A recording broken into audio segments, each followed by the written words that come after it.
and cut down the lead runner for out number 2. And that's a great play by Carly Davidson, coming and getting this ball, being quick off the jump, off the ball, off the bat, and getting the lead runner out.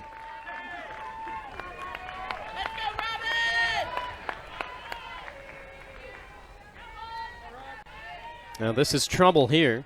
Not that the previous hitters haven't been, but Gabby Garcia.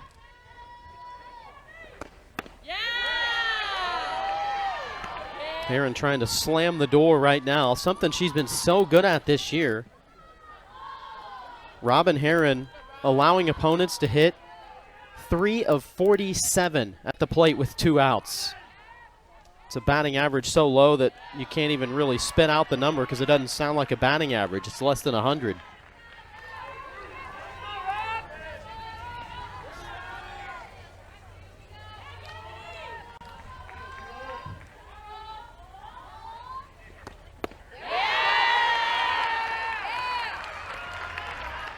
And for Robin Herron throughout the course of the season, when she does get runners on base or is down to 2 outs, she has been laser focused.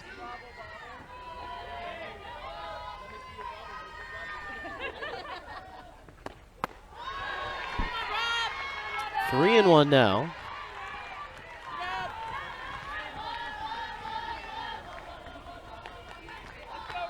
They don't want to walk her, but they're certainly not just going to fire in a get me over strike either. Got her to go up in the zone, and the count is full. Now it gets interesting.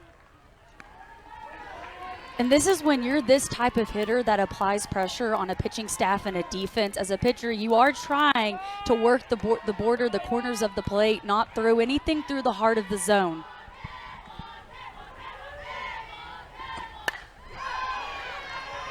Fouled off. There's a hitter in this spot, too. You could have 4 or 5 fouls in a row, and you're just fine with that, right? Because you know with every one of them, you're just continuing to deflate.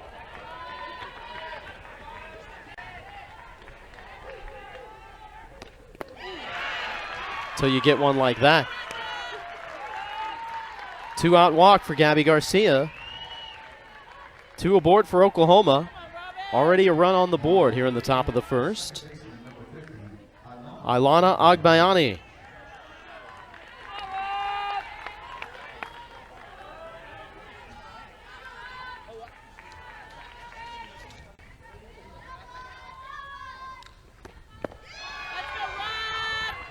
And for an offense, of course, the goal is to score and manufacture runs early on in the game, but it's also trying to work the pitcher, get her pitch count up as quickly as you can. Not only is that more information to take back to the dugout, but you're just wearing her more. Just missed the lower inside corner there. Good pitch from Herron to Agbayani, who was the player of the game on Wednesday in Oklahoma's win at Tulsa. Agbayani with an RBI in all 4 of her plate appearances, finished with 5 total for the game. And talked about just how much fun this Oklahoma team is having when they're passing the bats, which seems to happen quite often, doesn't it? It absolutely does. And one thing, just with had played against OU, watching them throughout the courses of the seasons, their dugout, the energy that they have is consistent every single game that they play, and there is something to be said about that.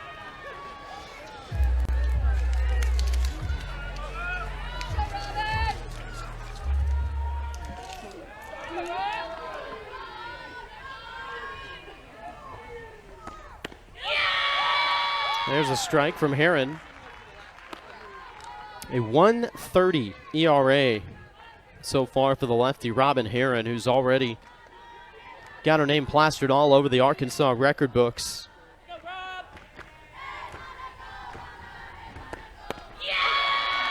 Well, records are nice, but Sydney, she's pitching like a player who wants to get Arkansas to a place where they've never been before, and that's to Oklahoma City at the end of the year. And this is Robin Herron's first year being the true ace for this staff, and she has been laser focused from the beginning. High and deep to left center field, on the run, making the catch, Reagan Johnson. Able to chase it down and get out of the inning, but OU does strike in the top of the first.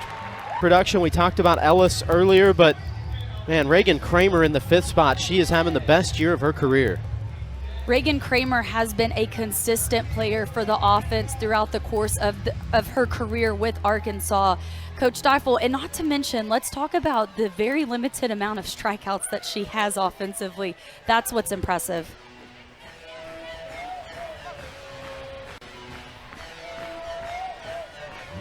Reagan Johnson, who has been an unbelievable table setter for this Razorback program, to lead it off.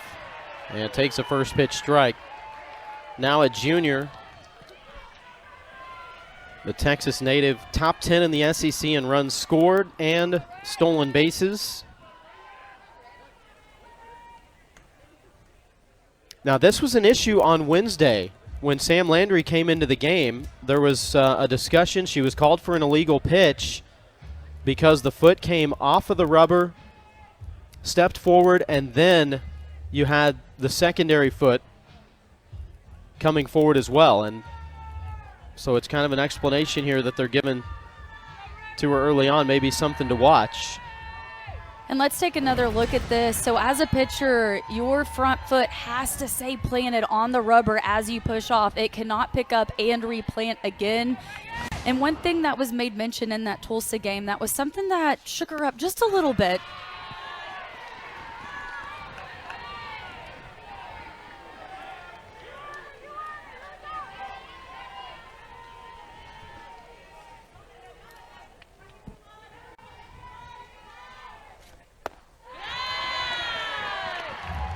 Landry ended up having a really good outing, though, ultimately.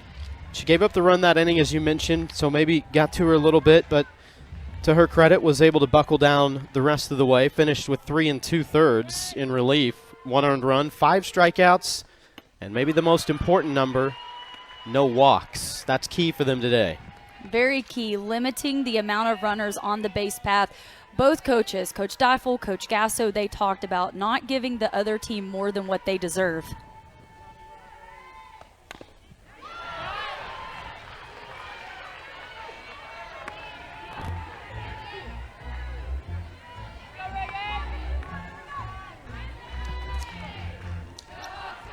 Reagan Johnson, 2-time first team All-Region, first team SEC a year ago. And she'll take her free pass. And this is huge for the Arkansas offense. Typically in the game of softball, the amount of times that you can get the leadoff hitter on, you're going to find a way to score the run. And with Reagan Johnson on first base and the speed that she has, and this Arkansas offense this season manufacturing runs in different ways, the pressure can be put on. First pitch strike in to Wyckoff. Now for Landry on the year, 37 innings pitched. That's only her 5th walk. Came in with one of the best strikeout to walk ratios in the country.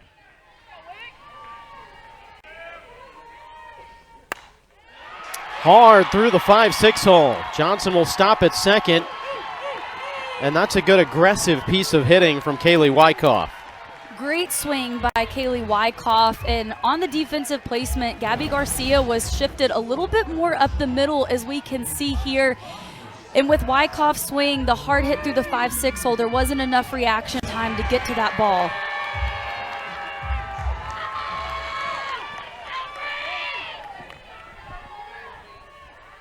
Here's Bree Ellis, and this is the exact situation that Oklahoma wanted to avoid. Anytime they see Bree Ellis come to the plate, they want the bases empty.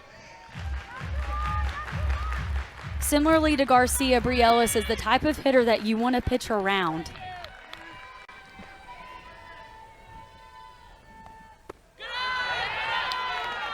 Just missed low.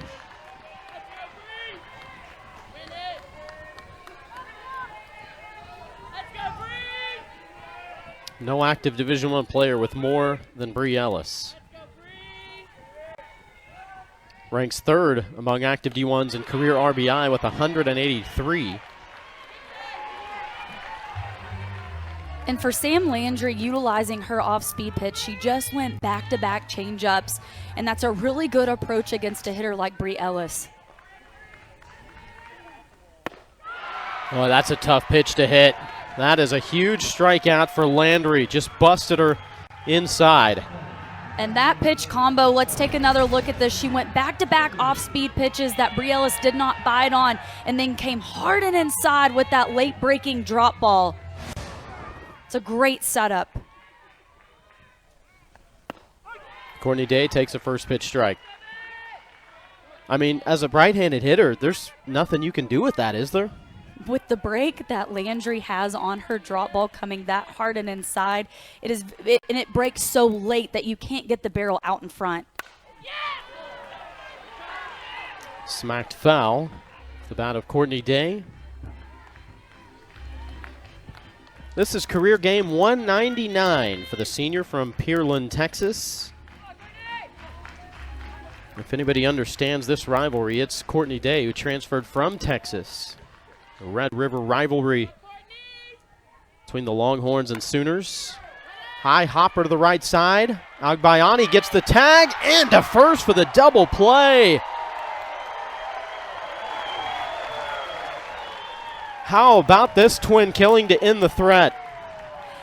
And for Women's College World Series is also recently read out of 266 of their last games, they've won 200. Out of 281 of their last games, they've won 266. Wow. I mean, that is just outstanding.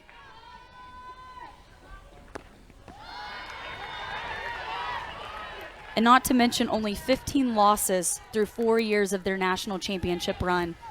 Only 15 losses. Well, and you had last year, you know, once they got into conference play, they actually lost a series, then they lost a second series, and everybody kind of thought, okay, maybe this is the year now where the streak is ended. But once you got to the postseason, they were a freight train not to be stopped. Did lose one game in the Women's College World Series to Florida, but turned around and avenged it to get to the finals where they beat Texas in 2 games. And a leadoff walk for Sydney Barker.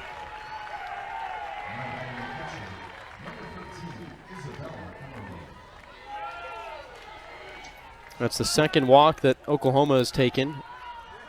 And you look at just how much they're outscoring the opponents. 13 run rule wins.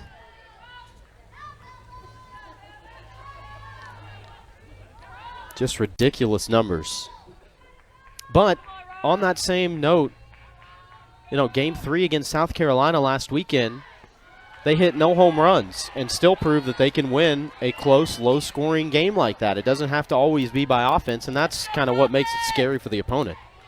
They do a lot of hit and run, bunt and run, fake bunt steal. It's what this offense is made off of, is just simply momentum, putting runners in motion and finding ways to execute and get. 5-4-3, they return the favor.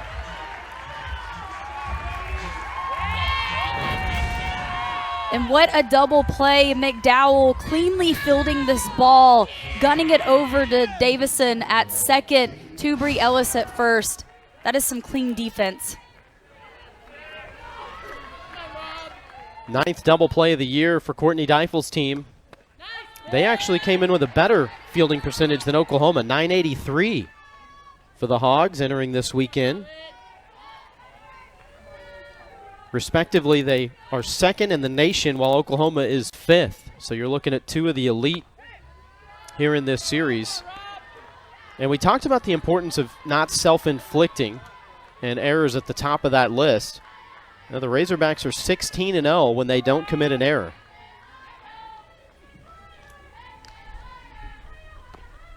Sometimes it's more than that, though, isn't it? Like you don't have great defensive plays show up in the fielding percentage as anything other than just they got the put out, but they make plays that they're not supposed to. Right.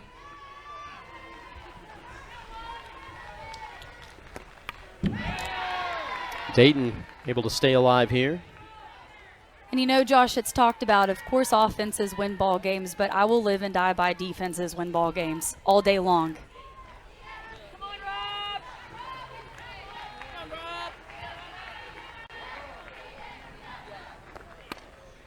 Slow roller to the left side. And that's one that McDowell knew that she had to hurry. even if she picks that up cleanly, I don't know if she's going to be able to get that to first in time to beat out the speed of Dayton. Exactly, and with the speed of Dayton, that ball just barely coming off of the end of her bat, it is a play that you have to be quick to, fieldly clean, and get it over to first quickly.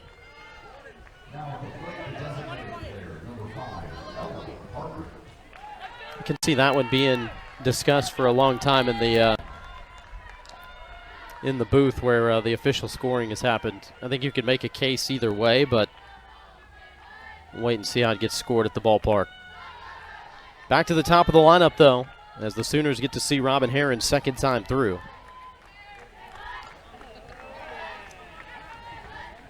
And this is where seeing a lot of pitches come into play. We are only in the top of the second inning and already back to the top of the lineup. Had her off balance there. It's a great off-speed pitch that just falls right off of the table from Robin Herron.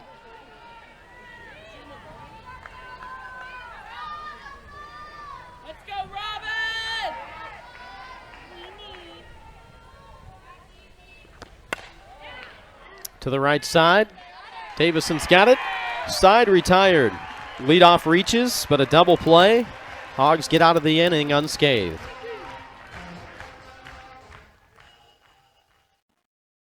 Of softball and how they have shaped it and evolved it. There is a lot to be proud of within that family.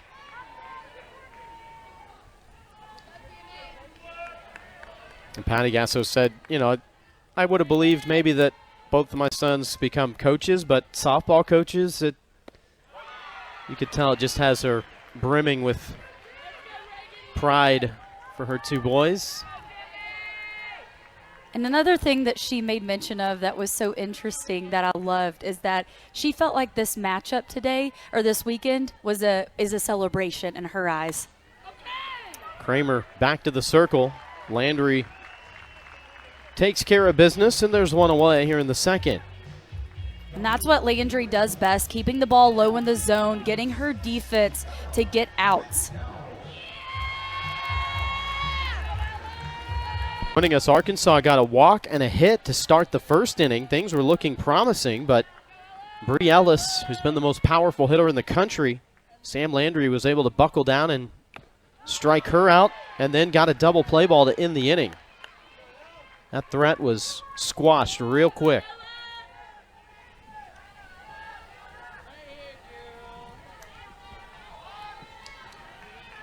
Ella McDowell in the box.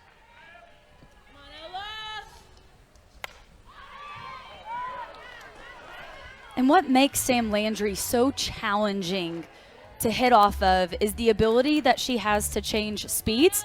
That's one thing as a hitter, is being able to adjust to speeds, but then the movement, it is not straight. It comes out of her hand on the same plane, and right at the last second, it takes that late breaking bite.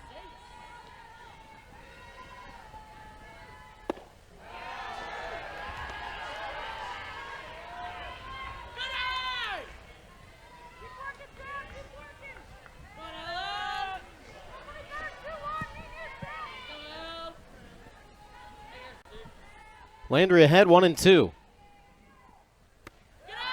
Boy, that's a good pitch and a tough one to lay off of.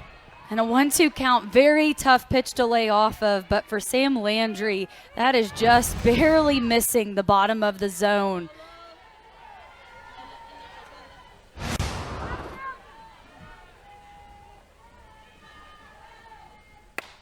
McDowell well hit to right center. And in front of the track, Sydney Barker able to chase it down. And for Sydney Barker, she got a great jump initially right off of the bat, tracking it down in the right center field gap.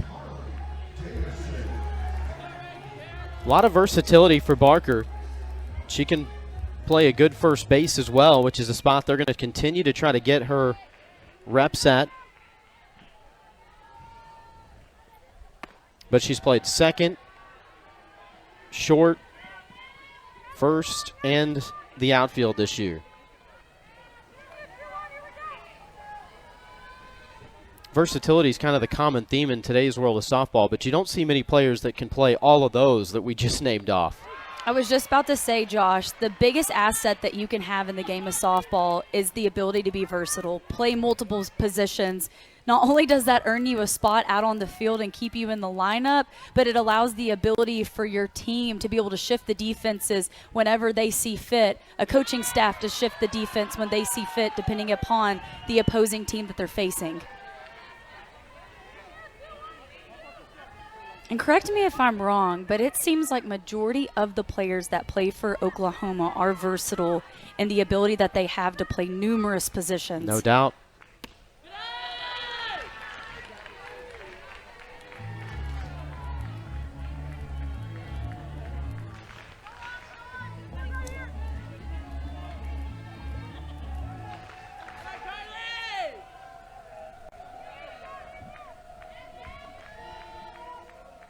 Two-two to Davison. Popped up into right. Barker again. This one a little bit more manageable. Landry retires him in order. First team all-league. And Robin Heron, who's been really good her entire career, but what she's done this year is just taken it to a whole new level. The prestige of the pitching staff and the pitchers that have come through this Arkansas program within the past few years have been so dominant. And Robin Heron, this is her first season being the true ace for this Arkansas staff. Well, fans aren't going to blink when this player's at the plate. Nellie McEnroe-Marinas with a home run in the first inning. Right now, that's your difference in the ball game. Her 6th bomb of the year pushed her RBI total to 22. And only the 4th player that's gone yard off of Heron. And not to go back to Robin Heron, but in this moment, one thing that Coach Courtney Deifel talked about is between last season to this season, working with Robin on quite a few things, but the biggest thing was confidence, knowing that she belongs here and that she belongs to be the ace and in the circle, going to fight for them every single weekend. That was the biggest thing that they worked on implementing, was just that confidence of you belong, you've got this, you can do this.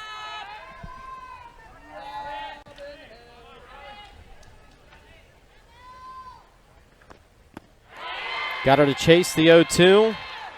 Miller down to first to complete the strikeout. And that's the first time today the Sooners have gone down on strikes. And for Robin Heron, that was a great setup, working more up in the zone and coming back with this off-speed pitch that stays low in the zone.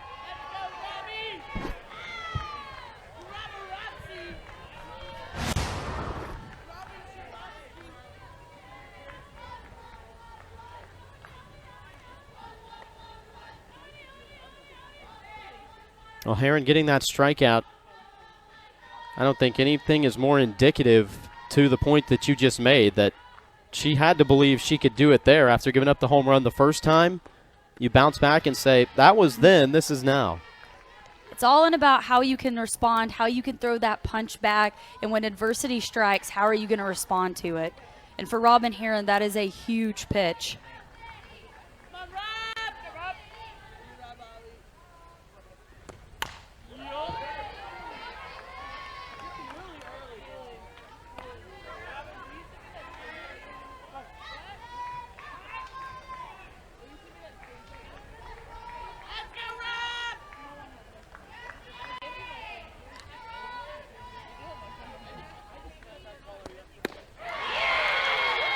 Sanders really leaned back, took a big cut there.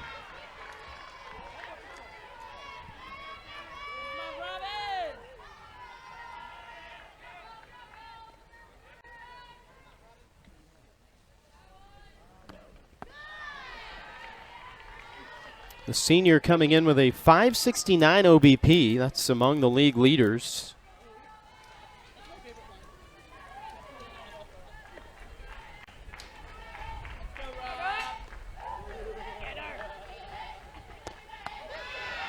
Takes one up high there. You know, she's among the active Division I players, top 5 in career walks and home runs. Kind of says that she's patiently aggressive, doesn't it? I think that'd be the only way to describe it. I was about to say that is the only way you can describe it, is she's got great patience at the plate, but when the pitch shows up, she knows what to do with it. Right there, mature enough to lay off of it and just take the free pass. So she's been aboard both times today. And that's the third walk that Heron has issued.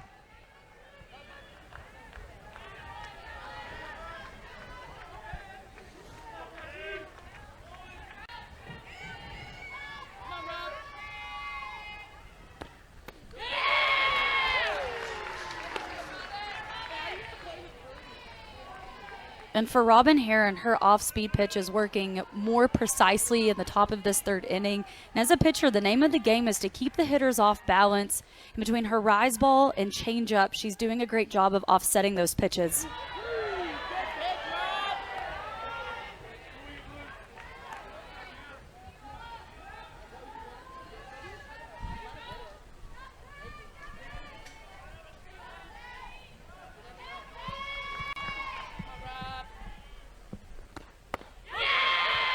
In for a strike, 1-2 now.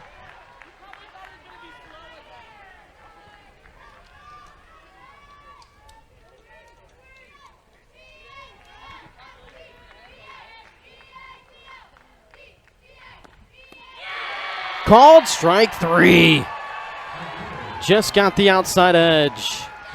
And for Robin Heron, throwing that curveball, cutting away from Pickering, she comes back with the off-speed pitch to get her striking out looking. That is a big-time pitch by Robin Heron. And right now, her pitches are dialed in, and the pitch combo that she's utilizing is keeping OU off balance.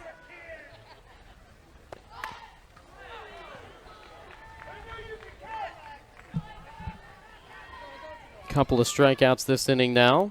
Sandwiching a walk. Sanders, who stands on first. Gabby Garcia walked her first time up. Now, Garcia had only hit in the 8-9 hole until last weekend. They put her up into the 5 spot, went 5 of 11, 2 homers, 5 runs driven in. And she's there again today now for the 5th consecutive game. And you can see the last 9 overall. What she had done early on in this stretch is kind of what forced the hand and then bumping her up into the heart of the order. You know, for Garcia, one thing that I've noticed throughout the progression of the season for OU is she's very patient at the plate, but she also attacks early in the count. And I think that is a derivative of the numbers that we're seeing, is how early in the count she attacks when that first pitch strike shows up. Yeah!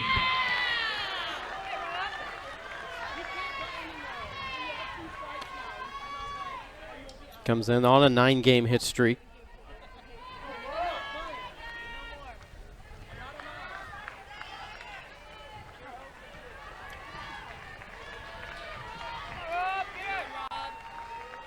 One on, 2 outs, 2-2 pitch. Top of the zone, called strike 3. Back-to-back backwards K on opening weekend last weekend. Things can change in a hurry. Especially within the SEC, every pitch, every swing, there is that intensity. It's emotional. It can be draining at times. But so far in this game, it has been Robin Heron and Sam Landry who have locked it down in the circle, only allowing each team 1 hit.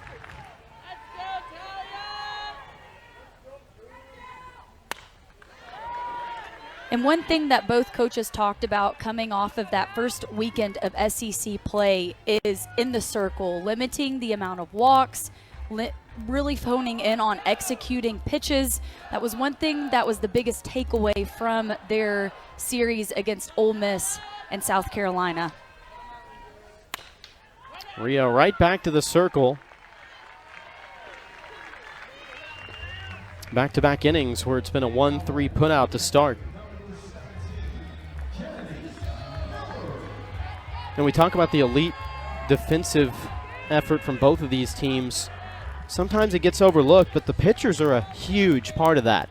And making plays sometimes that just seem like they're easy or routine, but we've seen them screwed up so many times that you try not to take them for granted. It's the athleticism, being able to field your position as a pitcher.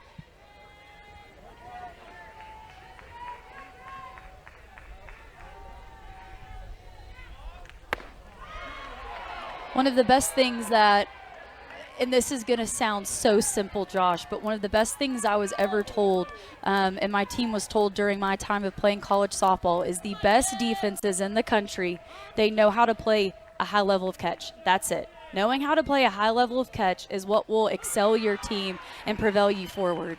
And I know it sounds simple, but it's so true. Take note, young softballers. Hope my daughter was listening right then to you.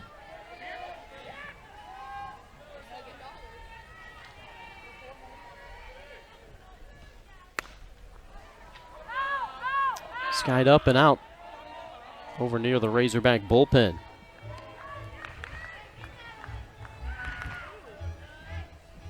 Well, Landry had to miss a little time, obviously, was eager to work back into things. Came on in relief on Wednesday at Tulsa, looked pretty sharp in that outing. And getting the job done so far here today. Coming in with 69 career wins, second most among active D1 pitchers. Be something if OU had the top two, wouldn't it? Oh, they do. Isabella Smith is the active leader. So you've got veteran, experienced, proven winners, and a lot of them.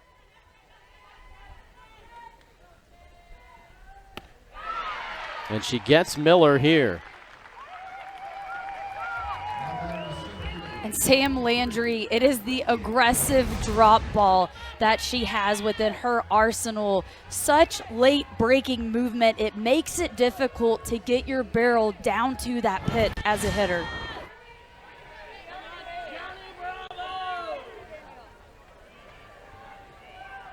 Allowed the first two batters she faced to reach safely, but has retired 7 straight since then, and now it's back to the top of the order in Reagan Johnson. And you can see just how focused Oklahoma is on Johnson's speed. They've got 5 infielders here. Sydney Barker, who is the right fielder, is playing to the shortstop side of second. And taking a look at this defensive shift, she's going to pitch away from Reagan Johnson, forcing her to hit it to the left side of the field. Looking at Reagan Johnson's spray chart, she does not hit a lot of balls to right center. Everything is center and the left side of the field. Worked a walk first time up. And for Reagan Johnson, she knows where she's going to be pitched on the outer part of the plate.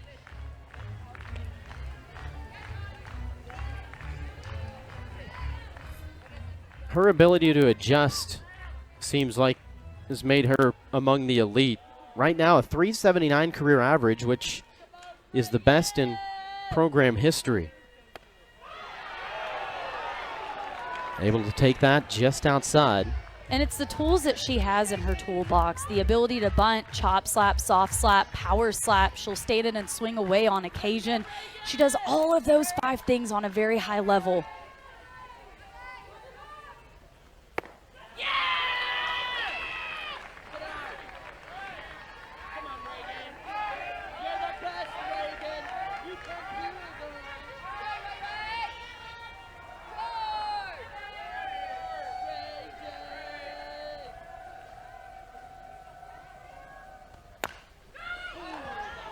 That one kept low in the zone, not near as much outside, but still a tough one to try to hit when you're trying to run out of the box. And that's a great job by Reagan Johnson. Landry's going to keep the ball low in the zone with her drop ball, and as a slapper, that's an optimal pitch to chop slap, driving it hard into the ground to get that high bounce.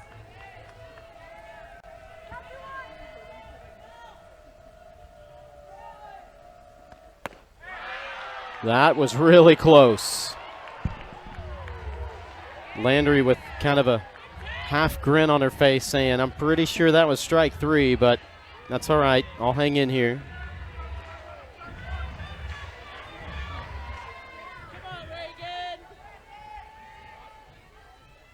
Payoff.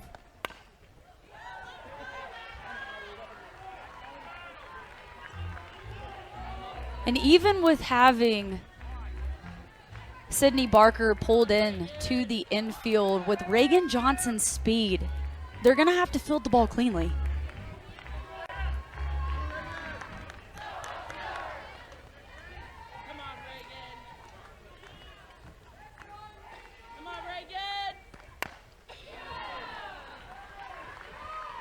Staying alive here.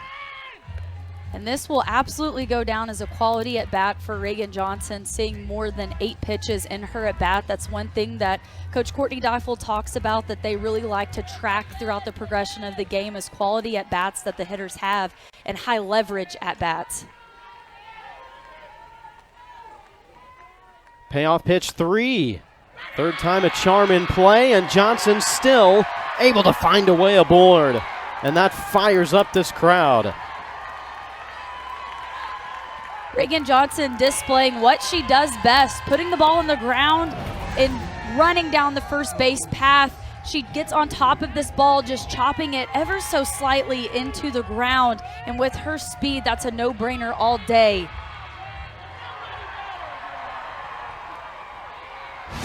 Wasn't even close.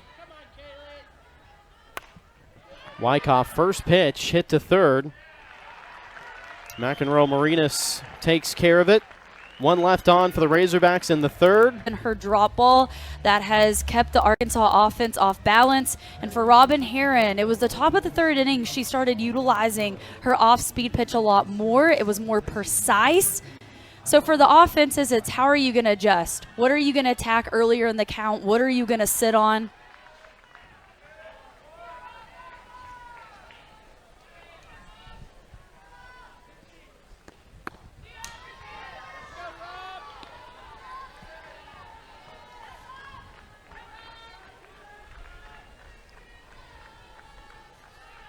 Ilana Agbayani flied out to the warning track in left center first time up. First year transfer from BYU, where she was 2-time All-Region. Her BYU team pulled off an upset last year in the series at Oklahoma. They stole a game, and Agbayani 4 of 5, 2 doubles, 2 RBI in that contest. They knew who she was coming in, but they definitely knew who she was coming out of that series, where she finished 6 of 10 overall. And so she shows up in the transfer portal, and that was a pretty easy decision for the Sooner coaching staff.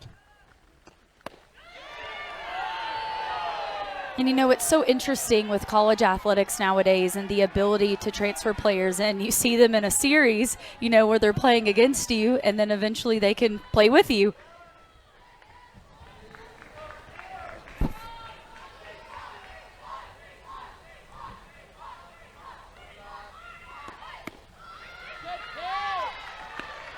Agbayani will take a free pass. Fourth walk issued by Heron. Now she comes from pretty good genes. There's Benny. And Benny played nearly 400 games across 5 seasons in Major League Baseball, playing for the New York Mets, the Colorado Rockies, and the Boston Red Sox. It's pretty incredible when you're able to do that in the MLB.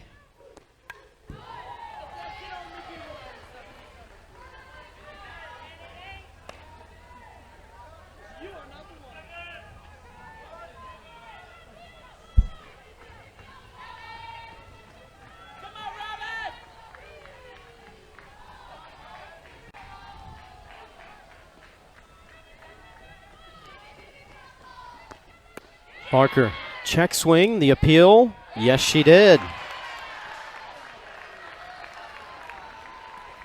Kennedy Miller, that's why you always ask for that appeal if you're the catcher.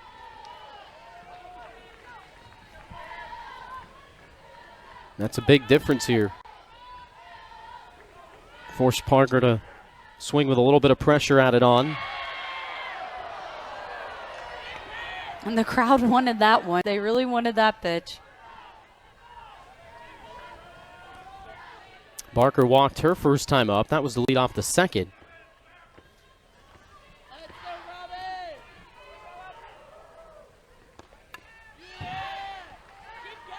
Check swing foul to stay alive. Barker, the freshman, hit a 3-run homer in her third game as a Sooner. And the stock just continues to rise on her as the season goes on. Coming in hitting .385.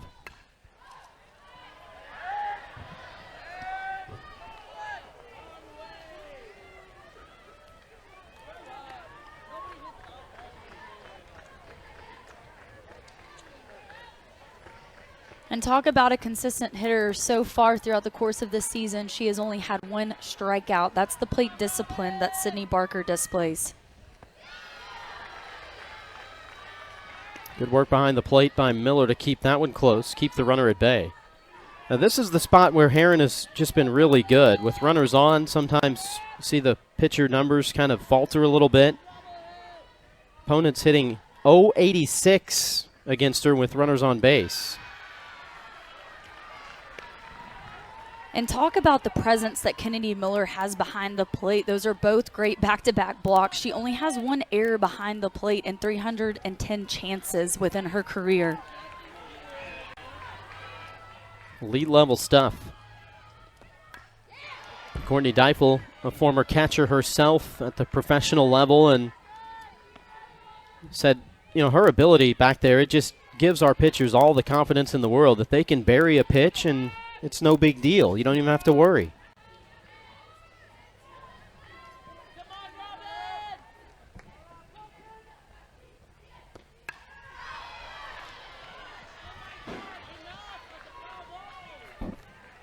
Deifel in her 10th year now, the SEC Coach of the Year in 2021, has brought 3 SEC titles here to Fayetteville, including 1 tournament title.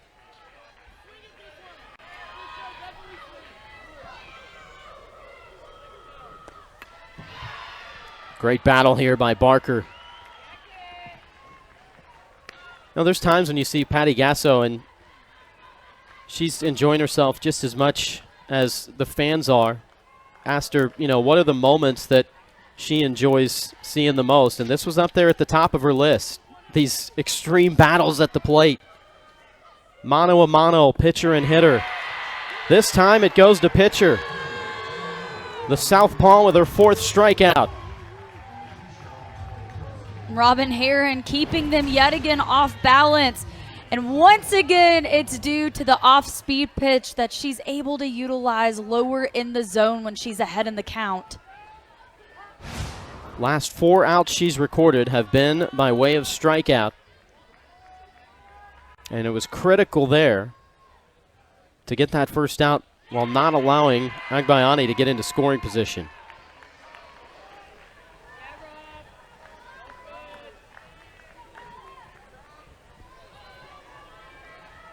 Speaking of talented catchers, Isabella Emmerling to the plate. She has started every game behind the dish.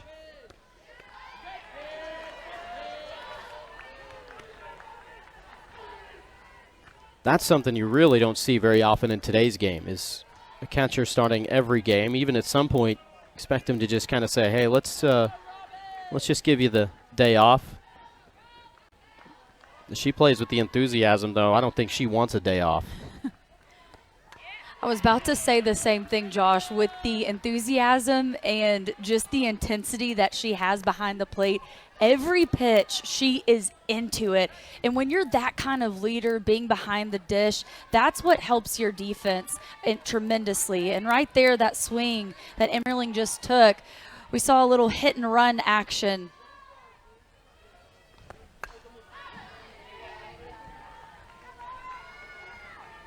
And that's one thing about this OU offense. It's not just sitting and waiting for the long ball to find a way to produce a run. I know I've said it, but they really like to bunt and run, hit and run, put runners in motion.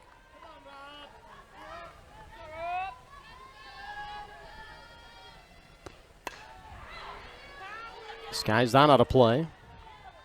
And I think that's the first time in the past 2 innings that we've seen one of the OU hitters sit back on the off-speed pitch.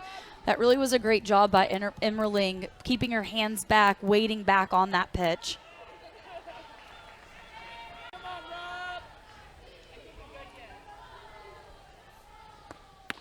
Got her swinging.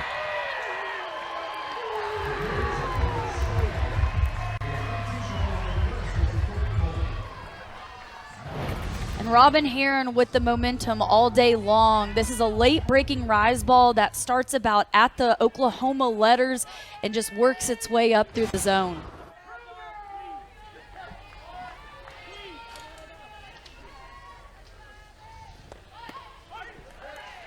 Abigail Dayton, who reached on an error first time up. You kind of look at the scouting report on Robin Heron, and when it comes to the rise ball, it could be anywhere starting out mid-shin all the way up to the forehead.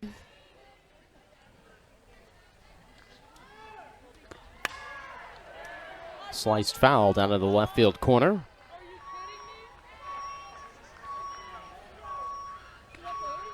Only one hit allowed today for Heron. And runner left early. Gets Arkansas out of the inning. A little bit less work they have to do. Fourth inning. And Arkansas just chasing a run here, but take a look at this. And for Bree Ellis, Coach Courtney Deifel said that Lenny Malkin and Bree Ellis complement each other so well. And yes, it's due to the power that they have, but looking in each of their swings, it's the way that they drive their backside and they utilize their lower half so strong. And their point of contact, it is short and quick and long through extension. And that's what supplies all of the power. Your lower half is what supplies it. Staying long through extension is what gets the ball out of the park.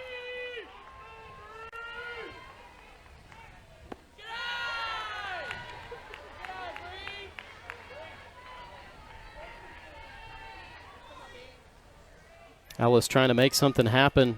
Arkansas fans were on the edge of their seat in the first inning with 2 on and nobody out. But Sam Landry was able to get the strikeout. Busted inside with that drop ball. And for Sam Landry, she is just living there on Bree Ellis. We can see that Bree has moved to the back of the box to be able to see that break a little bit longer.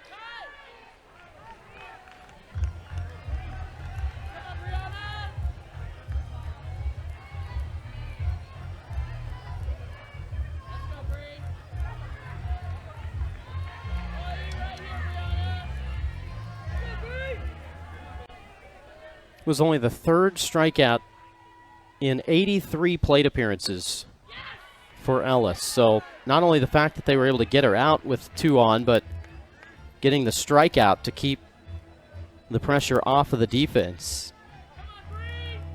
And the power numbers have always been there for Ellis, but has gotten so much better with her vision and discipline at the plate. Strikeout every 4 at-bats in 23, 1 in every 6 last year, and then elite level this year.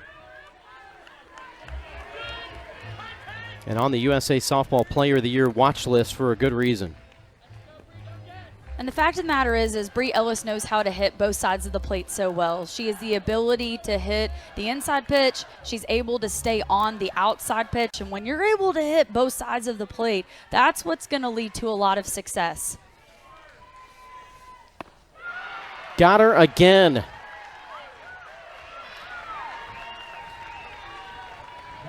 For Sam Landry, what a pitch sequence. She started off earlier in the count, busting her inside. She worked down and away, and for this strikeout, came back in with the up and in screwball.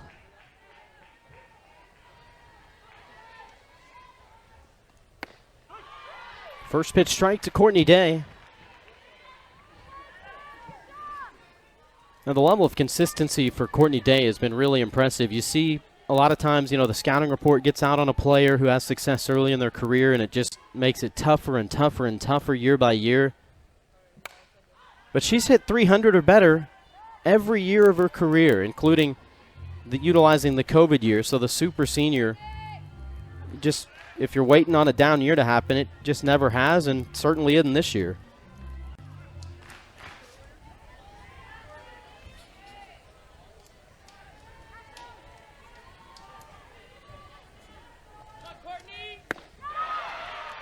Got her swinging back-to-back here to start the 4th, and Sam Landry is in some kind of a rhythm out there. And for Sam Landry, earlier in the game, it was utilizing that drop ball. And the fact of the matter is she has so many dominant pitches in her arsenal. This inning, we're seeing her utilizing the low rise ball a little bit more, and it's effective.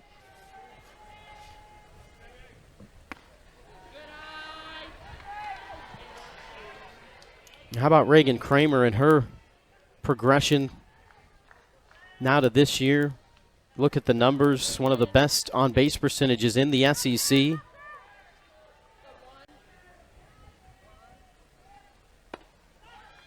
And for a long time, Courtney Deifel has praised her ability to, see and have her strike zone and then not stretch that for anybody. But the difference this year is just she's kind of knowing what pitches are coming and able to get her hands on it a lot better. Only one strikeout in 66 plate appearances and none in her first 61 to start the season. That tells the tale.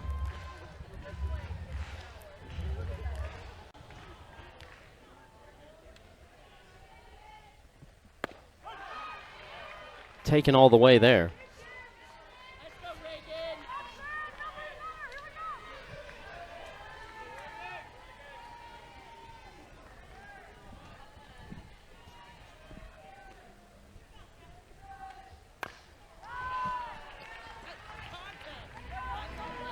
And for Reagan Kramer, Coach Courtney Deifel, she said she's the Robin of our lineup, but she also went into detail about how having Courtney Day behind Bree Ellis, it protects Bree Ellis, and then having Reagan Kramer behind Courtney Day protects Courtney Day. But with the consistency that Reagan Kramer has, she's in. And for Reagan Kramer, just a solid piece of hitting. This is an off-speed pitch that she keeps her hands back on. She gets a little line. Stands up easy on second, gives a little clap. That's a point of excitement. 6th extra base hit of the year for the senior that they call Jimmy. Story goes, tried out for a travel team.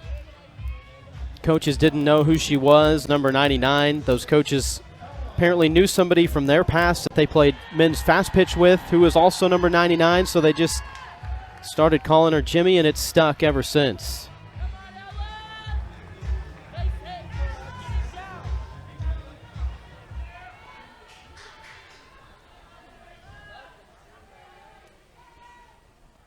Whoever the real number 99 Jimmy was, I don't think he wants to pitch to Reagan Kramer. Absolutely not. And I think within the conversation, when all of that transpired, it was like, okay, yeah, no, I'm Jimmy now, sure. Got to embrace it. Don't sweat the little things. Just keep going about your business.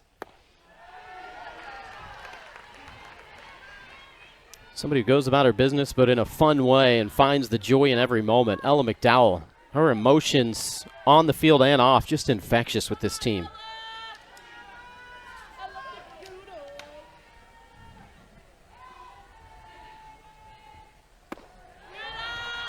A pitcher-batter matchup here. Both players from outside of the Houston area.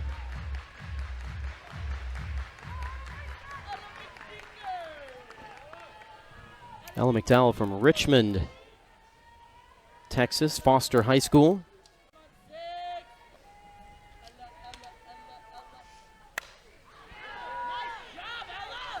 And for both of these programs, Oklahoma and Arkansas, they get highly recruited girls out of high school.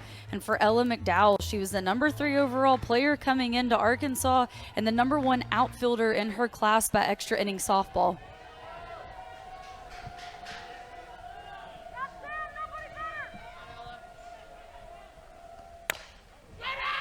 Back to the circle. Landry makes the play. Side retired. Razorbacks strain one in scoring position. Still down a run.